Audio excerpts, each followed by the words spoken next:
এটা তো দেখছি ইংরেজিতে লেখা, বাবা রে বাবা। আচ্ছা দেখি যে উইথাউট ডিভোর্সিং দ্য বয়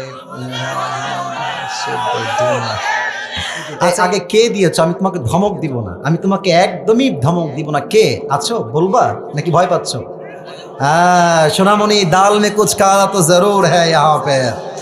আচ্ছা ঠিক আছে, যাও, আমি বলবো না, আমি আজকে তোমাকে নাম বলতে বলছি না। আচ্ছা ঠিক আছে, আমরা পড়ি, কি প্রশ্ন দিয়েছে পড়া ট্রাই করি।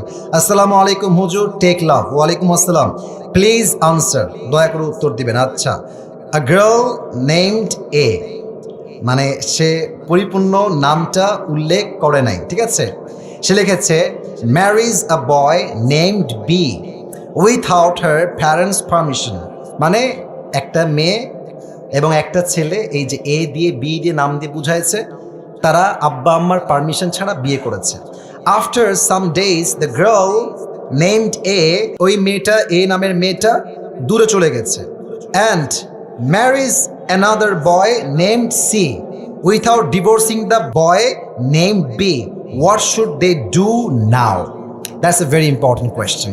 সে প্রশ্ন করেছে কি, আমি বুঝাচ্ছি আপনাদেরকে, আমি আবারও পরে জাস্ট ট্রান্সলেশন করছি বোঝাবার স্বার্থে। A girl named A marriage a boy named B, একজন এ নামের ছেলে বি নামের মেয়েকে বিয়ে করেছে পারমিশন ছাড়া, উইথাউট হার প্যারেন্টস পারমিশন, কোনো অনুমতি ছাড়াই বিয়ে করেছে।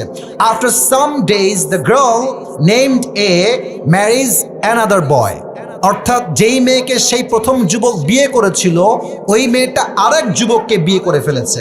এখন সে লিখেছে, এখন সে বলতেছে without divorcing the boy name B, অর্থাৎ আগে যে যুবকের সঙ্গে বিয়ে হয়েছিল তাকে ডিভোর্স দেওয়া ছাড়াই এই মেয়েটা আরেক জায়গায় বিয়ে করেছে। What should they do now? এখন তার প্রশ্ন হচ্ছে হুজুর তারা কি করবে? প্রথম কথায় আমি বলতে চাই, মেয়েটার বিয়েটা হয় নাই। এর কারণ কি, যদি কোনো মেয়ে সেকেন্ড কোনো বিয়ে করতে চায় তার স্বামীকে রেখে, তার স্বামীকে তাকে তালাক দিতে হবে। তালাক দিলেই হবে না, 3টা পিরিয়ড পার করতে হবে।